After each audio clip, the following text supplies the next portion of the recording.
Hello everyone, I am नवीन कुमार और यहाँ पर एक कंपनी है जो कि स्टॉक मार्केट से पैसे उठाना चाहती है। कंपनी का नाम है पाटिल ऑटोमेशन लिमिटेड। इसका आईपीओ खुलने वाला है 16 जून से 18 जून के बीच में। 120 का इन्होंने कट ऑफ प्राइस सेट किया है, 1200 का लॉट साइज है। तो जो पैसे उठा रही है कंपनी वो 70 करोड़ के आसपास में उठा रही है। जो खुद की वैल्यू लगा रही है दैट इज़ अराउंड 260 करोड़ रुपया। राइट, तो अच्छी खासी वैल्यू लगा के ठीक ठाक पैसे यहाँ पर उठाने की कोशिश की जा रही है। अब यहाँ पे देखने को मिल रहा है कंपनी करती क्या है, तो ये ऑटोमेशन प्रोसेस जो ऑटोमेट करती है प्रोसेसेस को, जैसे ऑटोमोटिव सेक्टर या फिर जो गाड़ियाँ बनती हैं 2 व्हीलर 3 व्हीलर 4 व्हीलर, तो वहाँ पर जो कंपोनेंट्स बनते हैं अलग अलग, जो गाड़ी होती है उसका कहीं पर डोर बन रहा होता है, कहीं पर चेचिस बन रहा होता है, कहीं पे कौन सा पार्ट बन रहा होता है, कहीं पे हैंडल बन रहा होता है। राइट, तो वो पहले एक असेंबली वो मतलब बनते हैं, एक लाइन में बनते हैं। तो वहाँ पर आपने देखे होंगे कई वीडियोज़, अगर आपने जहाँ पे फैक्ट्रीज की फोटो देखी होंगी तो वहाँ पर वो आर्म्स दिखते हैं रोबोटिक टाइप्स के, जो वेल्डिंग करते रहते हैं, ऑटोमेटिक पूरा प्रोसेस चलता रहता है। राइट, तो वो जो रोबोटिक आर्म्स होते हैं, वो जो प्रोसेस ऑटोमेटिकली चलता रहता है, उस चीज़ का ये कंपनी काम करती है। दैट मीन्स कि वो जो रोबोटिक आर्म्स को बनाने का, उसको ऑटोमेटिक प्रोसेस को सेटल करने का।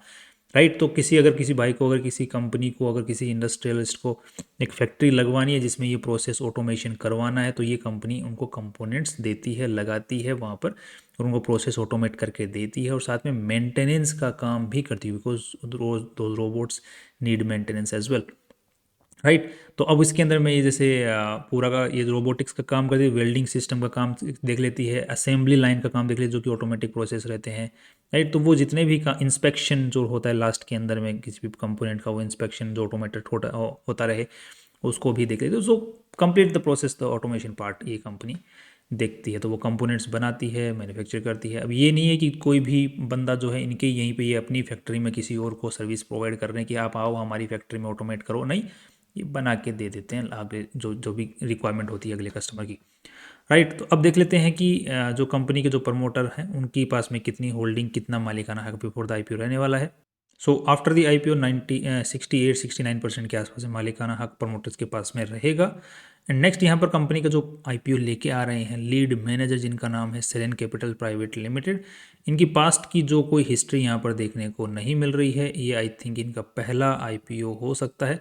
तो 2024 में भी इनका कोई आईपीओ लेके आया हुआ का रिकॉर्ड मुझे देखने को नहीं मिला ऑन दिस वेबसाइट। यहाँ पर यूजुअली वेबसाइट पे मिल जाते हैं। नेक्स्ट यहाँ पर देखने अब थोड़ा सा हम आरएचपी को हम लोग नज़र डाल लेते हैं कि आरएचपी में किस तरीके से कंपनी की यहाँ पर तारीफ़ें की गई हैं या फिर इन्फॉर्मेशन दी गई है। तो यहाँ पर जो कंपनी पैसे उठा रही है जितने भी, उसमें से 62 करोड़ रुपीज़ बोल रही है कि हम मैन्युफैक्चरिंग फैसिलिटी को एक्सपेंड करेंगे और नई मैन्युफैक्चरिंग फैसिलिटी लगा रहे हैं, बिकॉज हम जो है अच्छी खासी कैपेसिटी के ऊपर में चल रहे हैं। That's again very good.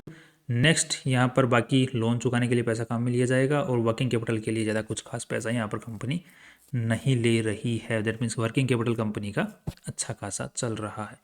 Next यहाँ पर कंपनी को चला कौन रहा है, तो मनोज पांडुरंग पाटिल, तो ये कंपनी को चला रहे हैं आज के दिन। यही इनकी करता धरता है, कंपनी पे कोई केसेस वगैरह आज के दिन नज़र नहीं आ रहे हैं।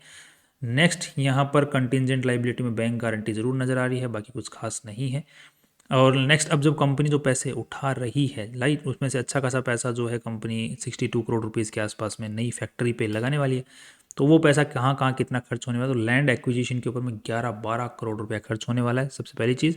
दूसरा, फिर सिविल कंस्ट्रक्शन में 23 करोड़ रुपया, फिर प्लांट एंड मशीनरी लगाने में 23-24 करोड़ रुपया, फिर कंटिजेंसीज और एक्स्ट्रा अगर कुछ होता है तो उसके लिए 3 करोड़ रुपया रखा है। नेक्स्ट, यहाँ पर ये जो पैसा अलग जो ज़मीन खरीद रहे हैं वो ये पर्टिकुलर विलेज पुणे के अंदर में ये जो गाँव है वहाँ पर ये ज़मीन खरीद रहे हैं, पुणे महाराष्ट्र। एंड नेक्स्ट यहाँ पर जो है ये जो फैक्ट्री जो नई लगा रहे हैं ये फरवरी 2026 के आसपास में कमर्शियल ऑपरेशन इसका स्टार्ट हो जाना चाहिए, ऐसा इनका टाइमलाइन है। बाकी इनको काफ़ी सारे जो परमिशंस हैं, गवर्नमेंट अप्रूवल्स हैं, वो लेने हैं। सो अभी तक वो नहीं लिए गए हैं, उन पर भी टाइम लगेगा। तो 2026 फरवरी के आसपास में काम होने के बोल रहे हैं, but I think end of the 26 के आसपास में स्टार्ट होना चाहिए, बिकॉज टाइमलाइन कब कंप्लीट होता है, government approvals and construction and all that, this is a very big thing. Right, और अभी ये फरवरी 2024 तो ये तो आ गया, 7-8 महीने में, 7-8 महीने में फैक्ट्री हो ही नहीं सकता, नॉट नियरली इम्पॉसिबल। नेक्स्ट अब देख लेते हैं 2015 के अंदर में कंपनी की शुरुआत हुई थी इस पर्टिकुलर कंपनी की, जिसका हम आईपीओ की बात कर रहे हैं। और इसने बाद में जो है एग्जीक्यूटिव इंटरनेशनल प्रोजेक्ट मतलब इंटरनेशनल प्रोजेक्ट्स लेना चालू कर दिया, फिर रेवेन्यू कंप्लीट किया, और फिर अभी फाइनली आईपीओ से पैसा उठा रहे हैं। कंपनी के जो पाटिल साहब हैं उनका आप लोग इन्फॉर्मेशन यहाँ पर पढ़ सकते हैं एंड उनके बारे में और इन्फॉर्मेशन आप लोग यहाँ पर पढ़ सकते हैं एंड बाद में कितनी सैलरी ले रहे हैं उसकी भी आप इन्फॉर्मेशन 15 लाख रुपए सालाना ले सकते हैं। लेते हैं ये नहीं है, ले सकते हैं, मतलब 15 लाख तक की सैलरी ले सकते हैं। ऐसा पारित हो रखा है इन्होंने बोर्ड ऑफ मीटिंग में। अब यहाँ पे देखने को मिल रहा है कि कंपनी जो जो भी मैन्युफैक्चरिंग फैसिलिटी यूज़ करती है, जिसमें मेन मैन्युफैक्चरिंग फैसिलिटी है यूनिट 1 एंड यूनिट 2, ये दो जो हैं ये इनके जो मेन पाटिल साहब हैं उन्हीं के नाम पे ये प्रॉपर्टी है। तो उन्होंने ही इस कंपनी को, मतलब प्रमोटर ने अपनी ही कंपनी को लीज पर दे रखी है प्रॉपर्टी यूनिट 1 और यूनिट 2, जिसके पास में लगभग 1,08,000 स्क्वायर फीट एरिया है, राइट। और वो कितने रेंट पे रखी, तो 38 लाख पर महीने की सैलरी, मतलब रेंट के ऊपर में दे रखी। तो मेरे को तो लगता है कि इनको सैलरी लेने की ज़रूरत ही नहीं है, रेंट पे ही अच्छा खासा पैसा कमा ले रही है। This is kind of negative कि यूजुअली क्या होता है, कंपनी जिसको अगर प्रमोटर बहुत अच्छे से मान के चलता है कि ये बहुत आगे तक इसको लेके जाऊंगा, तो वो यूजुअली प्रॉपर्टी जो होती हैं वो कंपनी के नाम पे रखते हैं, ना कि खुद के नाम पर रखते हैं। तो यहाँ पर उल्टा केस चल रहा है और ये मैंने पिछले 3-4 IPOs में देख रहा हूँ, इन सभी के अंदर में यही चल रहा है कि प्रमोटर अपने नाम पे प्रॉपर्टी रख रहे हैं, बाकी फिर अपनी कंपनी को किराए पे दे रहे हैं, फिर चला रहे हैं, ताकि जो एसेट वैल्यू है इंक्रीज़ का फ़ायदा जो है वो प्रमोटर को मिले, ना कि कंपनी को मिले। नेक्स्ट यहाँ पर कंपनी का जो लोगो है वो आज के दिन PAPL रजिस्टर्ड है और ये फॉर्मेलिटी चेक पास ये भी रजिस्टर हो ही जाएगा एट लास्ट। और यहाँ पर ये जो दो प्रॉपर्टीज़ हैं ये कंपनी द्वारा ओन्ड भी हैं, guest house and this particular property. Next यहाँ पर और जो नई मैन्युफैक्चरिंग फैसिलिटी लगने वाली है वो ये ओन करने वाली है कंपनी। आई थिंक इनको वो जो प्रॉपर्टी है जो कि यूनिट 1 और यूनिट 2 को भी नाम कर देना चाहिए कंपनी के, that will be beneficial for the investors of course. Next company में आज के दिन 244 एम्प्लॉयज़ काम कर रहे हैं, दैट्स अगेन वेरी गुड। जो कंपनी का माल आज के जो जितना भी जो यूज़ करती है रॉ मटेरियल वो महाराष्ट्र से प्रोक्योर मेनली कंपनी कर रही है, और जो कंपनी के सेल्स हो रही है सबसे ज़्यादा वो महाराष्ट्र में ही हो रही है। उसके बाद हरियाणा, कर्नाटका, यहाँ पर भी अच्छी खासी सेल हो रही है। नेक्स्ट यहाँ पर कंपनी की जो इंस्टॉल कैपेसिटी उसकी 87% पे काम करे, इसीलिए कंपनी बोल रही है कि हमें और अपने आप को बढ़ाना है, कि हमारे पास काम बहुत आ रहा है और हमसे पूरा नहीं हो रहा है और हमारे पास जगह कम पड़ रही है काम को देखने के लिए। ये यूनिट 1 और यूनिट 2 है जो कि मालिक ने, कंपनी के प्रमोटर ने किराए पर दे रखी है अपनी ही कंपनी को। नेक्स्ट कंपनी का जो ऑटोमेटिव जो काम आता है, ऑटोमोटिव सेक्टर से रिलेटेड जो काम आता है वो 88% है, क्योंकि इसी सेक्टर से रिलेटेड कंपनी काम करे। बाकी नॉन ऑटोमोटिव सेक्टर से भी कंपनी का काम आ रहा है।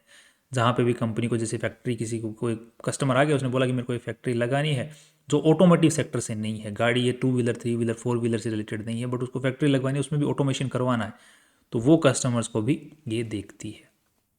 तो वहाँ से इसका 11% रेवेन्यू आ रहा है। नेक्स्ट यहाँ पर अब ऑटोमोटिव सेक्टर में भी बहुत सारी जो चीज़ें कि कस्टमर जो है वो कौन सी लाइन को, कौन सी चीज़ को ऑटोमेशन करवा रहे हैं। यहाँ पे वेल्डिंग लाइंस जो होती हैं कि जो जैसे दरवाज़ा बन रहा है, दरवाजे की कुछ चीज़ें हैं जो वेल्ड करनी है, तो वेल्डिंग लाइन से रिलेटेड जो कि ऑटोमेशन है वो 65% रेवेन्यू का पार्ट है। बाकी असेंबली लाइन काफ़ी पार्ट्स हैं, 2-4 पार्ट्स हैं, उनको आपस में मिलाना है, तो वहाँ पर रोबोटिक्स का काम है, तो उस पर्टिकुलर चीज़ से रिलेटेड, या फिर मेंटेनेंस एंड अदर सर्विसेज से रिलेटेड कंपनी मेंटेनेंस का काम है। तो ये मेन है, वेल्डिंग लाइन होगी मेन, सबसे मेन तो वही कंपोनेंट है जो आपस में कंपोनेंट्स को जोड़ना। दूसरा है कि जो कंपोनेंट्स बन गए हैं उनको आपस में असेंबल करना, और तीसरा है मेंटेन करना। तो ये 3 काम है, इन्हीं तीनों कामों से कंपनी का मेनली रेवेन्यू आ रहा है। तो सारा ही कवर ही हो गया। वैसे अब बाद में और भी बचते हैं जैसे painting, denting, checking and all that, right. तो वो अलग से हैं, जैसे स्पेशल पर्पस मशीनरीज आ गई, तो वो कंपनी का ज़्यादा मास्टर वहाँ पर ज़्यादा रेवेन्यू नहीं आ रहा है, मेनली यहीं से आ रहा है। नेक्स्ट ये कंपनी की फैक्ट्रीज़ के आप लोग फोटो यहाँ पर देख पाएंगे, and that is non bill trade receivables, that's fine. अब कंपनी का अब थोड़ा एक बैलेंस शीट के अंदर में हमें थोड़ा सा नज़र डालना पड़ेगा कि कंपनी जितना भी यहाँ पर जो 1 सेकेंड में आपको दिखा देता हूँ एक बार। तो कंपनी में टोटल पैसा जो है आज के दिन मिला के लगा हुआ है 115 करोड़ रुपया, जिसमें से इन्वेस्टर्स का पैसा मैक्सिमम लगा हुआ है 37 प्लस 16, तो लगभग 53 के आसपास, 53 करोड़ के आसपास में लगा हुआ है। सो इन्वेस्टर्स का मेनली लगा हुआ है। Debt to equity ratio still not a good, but यहाँ पर डेट जो है कंपनी का मेंटेन्ड है और ठीक ठाक लेवल पे इन्होंने शॉर्ट टर्म बोरोइंग बना रखी है, that means working capital requirement इनकी ठीक ठाक बनी हुई है। बट यहाँ पर अभी जो है रिसेंटली इनका जो है ट्रेड पेएबल्स जो हैं वो बढ़ गए हैं, और उसके पीछे मेन रीजन है यहाँ पर ट्रेड रिसीवेबल्स एज वेल, और यही मैं आपको सेगमेंट दिखाना चाहता हूँ कि बैलेंस शीट के अंदर में थोड़ी सी हालत ख़राब है कि कंपनी का 45% के आसपास में ट्रेड रिसीवेबल्स बना हुआ है, और वो भी ट्रेड रिसीवेबल्स में भी यहाँ पर देखने को मिल रहा है कि काफ़ी पुराना ट्रेड रिसीवेबल्स भी है, 5-6-7 करोड़ रुपए के आसपास में 6 महीने या 1 साल पुराने भी ट्रेड रिसीवेबल्स बचे हुए हैं। That's kind of negative. जिसकी कंपनी की साइज 100 करोड़ हो उसमें 6-7 करोड़ रुपया ट्रेड रिसीवेबल्स बच जाए, that's negative and kind of very negative. छोटी कंपनियों में ये दिक्कत होती है, जब कंपनी छोटी होती है तो ये दिक्कत ज़्यादा देखने को मिलती है, बट अगर एक बार रेवेन्यू कैचअप कर जाए, नेट प्रॉफिट्स बहुत बड़े बढ़ जाएं, उसके बाद में इस टाइप के जो मतलब ट्रेड रिसीवेबल्स होते हैं उसको राइट ऑफ भी करने में ज़्यादा दिक्कत नहीं आती है, बट फिलहाल के लिए ज़्यादा दिक्कत कंपनी को फेस करनी पड़ सकती है। That's negative. अगेन नेक्स्ट देखते हैं, अगर कंपनी का रेवेन्यू है वो 77, 115 और 118 करोड़ रुपीज़, तो यहाँ पर अगेन देखने को मिल रही है एक चीज़ कि कंपनी का रेवेन्यू में कुछ खास इंक्रीज देखने को नहीं मिल रहा है ओवर द ईयर्स। नेक्स्ट यहाँ पर देखने को मिल रहा है कंपनी के जो नेट प्रॉफिट्स हैं उसको अगर छोड़ते हैं, बाकी यहाँ पर रॉ मटेरियल जो कॉस्ट ऑफ मटेरियल कंज्यूम्ड है और जो changes in inventory of work in progress है, वहाँ पर देखने को मिल रहा है कंपनी का पिछले सालों में जितना रेवेन्यू था उसके मुकाबले कंपनी का इस साल जो है कम जो है रॉ मटेरियल कंज्यूम हुआ है। दैट शोज लिटिल थोड़ा सा इम्बैलेंस। बट यहाँ पर अगर हम लोग ध्यान देते हैं एम्प्लॉय बेनिफिट एक्सपेंसेस, तो यहाँ पर देखने को मिल रहा है कंपनी को जो मेंटेनेंस के काम से पैसा मिला है, इसी की वजह से कंपनी का एम्प्लॉय बेनिफिट एक्सपेंसेस बढ़ गया है। नेक्स्ट यहाँ पर कंपनी का net profits is increasing 11 crore से सीधा 15 करोड़, और यहाँ पर that's good, sorry after tax में चेक करना है तो यहाँ पर 8 करोड़ से सीधा ही 11-12 करोड़ रुपया हो गया है। और इसी तरीके से अगर हम लोग कैश फ्लो की बात करते हैं तो cash flow is also fine, यहाँ पर not that good of cash flow but still it's okay. Company का ट्रेड रिसीवेबल्स बहुत भयंकर तरीके से इस साल हमने देखा कि बढ़ा है, एंड उसके अलावा कंपनी का शॉर्ट टर्म लोन एडवांसेस हैं वो भी कंपनी के आए हैं पैसे, तो it's not bad but it's not good as well, right. So I am little bit sceptical here. So मैं बताना चाहूँगा कि कैसे बताएं इसको कि नई चीज़ है और जो ऑर्डर्स आते हैं वो बड़े आते हैं, और इस टाइप की कंपनी के अंदर में एक बार जैसे प्रोजेक्ट कंप्लीट हो जाए तो उसके बाद कई बार पेमेंट आता है, कई बार कस्टमर पेमेंट में डिले करता है, और छोटी कंपनी है तो आई थिंक ये जो हिकअप्स हैं ये आई थिंक रह सकते हैं, देयर आर चांसेस। सो एक बेट ले सकते हैं बिकॉज दिस काइंड ये जिस टाइप की कंपनी है वो इसका फ्यूचर काफ़ी अच्छा है, बिकॉज ऑटोमेशन की तरफ पूरी दुनिया जा रही है, तो प्रोडक्शन लाइन के अंदर में ऑटोमेशन के सेक्टर में ये पर्टिकुलर कंपनी, तो ये एक अपने आप में एक बहुत फ्यूचरिस्टिक लगता है और फ्यूचरिस्टिक है भी, तो आई थिंक इस कंपनी को मार्केट वैल्यू दे सकता है, देयर आर चांसेस। बट यहाँ पर काफ़ी सारे नेगेटिव्स हैं, प्रमोटर मैनेजमेंट की साइड से भी वो जो क्षण बनती है वो दिख रही है कि ज़मीन अपने नाम पे रखना और कंपनी को किराए पर देना, वो थोड़ा सा नेक्स्ट गलत चीज़ है। दूसरा, कंपनी की जो प्रमोटर हैं वो दूसरी एक इसी सेक्टर इसी टाइप की दूसरी कंपनी में भी डायरेक्टरशिप होल्ड करते हैं, तो ये फ्यूचर में अंदर कॉन्फ्लिक्ट ऑफ इंटरेस्ट पैदा कर सकता है, जो कि अगेन मैनेजमेंट के ऊपर में सवाल है। सो मैनेजमेंट के ऊपर सवाल यहाँ पर ज़्यादा हैं इस पर्टिकुलर कंपनी में। बाकी कंपनी जिस सेक्टर में काम कर रही है वो बहुत फ्यूचरिस्टिक या फिर बहुत अच्छा नज़र आ रहा है। अब फाइनली हम लोग 11 करोड़ रुपए के आसपास से आगे बार थोड़ा कॉम्पिटिटर्स के साथ में कंपेयर करके भी देख लेते हैं। एक इंटरनेशनल कंपनी के साथ में इसको कॉम्पीट करके देखेंगे, और साथ में एक इंडियन कंपनी भी जो इसी सेक्टर में काम कर रही है जिसका नाम है अफोर्डेबल रोबोटिक्स एंड ऑटोमेशन। ये तो कुछ खास कमाई कर भी नहीं रही है, नेट प्रॉफिट्स नहीं निकाल पा रही है अभी तक as of now, and net profit जो OPM है ऑपरेटिंग प्रॉफिट मार्जिन्स वो भी कुछ खास आज के दिन नहीं है। बट ये जो पर्टिकुलर IPO लेके आई ये प्रॉफिट कमा पा रही है, दैट्स अगेन गुड। इसीलिए मेरे को उम्मीद है कि अगर कंपटीशन के हिसाब से जो फ्यूचरिस्टिक वैल्यू ये पर्टिकुलर कंपनी लेके आ रही है उसके हिसाब से मार्केट इसको वैल्यू दे सकता है। बाकी एक इंटरनेशनल कंपनी भी हमारे सामने है, वो उसका नाम मैंने जैसे यहाँ पर लिखा हुआ है, दैट इज़ रॉकवेल ऑटोमेशन। ये 40 के PE के ऊपर में चल रही है और ये भी सिमिलर सा ही काम करती है, राइट। और इसको जो वैल्यू मार्केट ने दे रखी है वो कुछ ज़्यादा ही दे रखी है।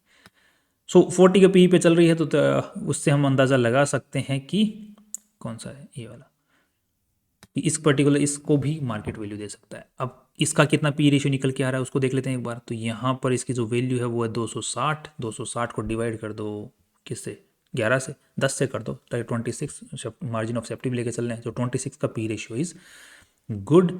एंड PB रेशियो की अगर हम लोग बात करते हैं यहाँ पर, सो यहाँ पर नेटवर्थ इज़ 53 एंड यहाँ पर 70 करोड़ और उठा रहे हैं तो 120, सो लगभग 2 के आसपास का पीबी रेशियो निकल के आता है। सो 2 के आसपास का पीबी रेशियो इज ओके।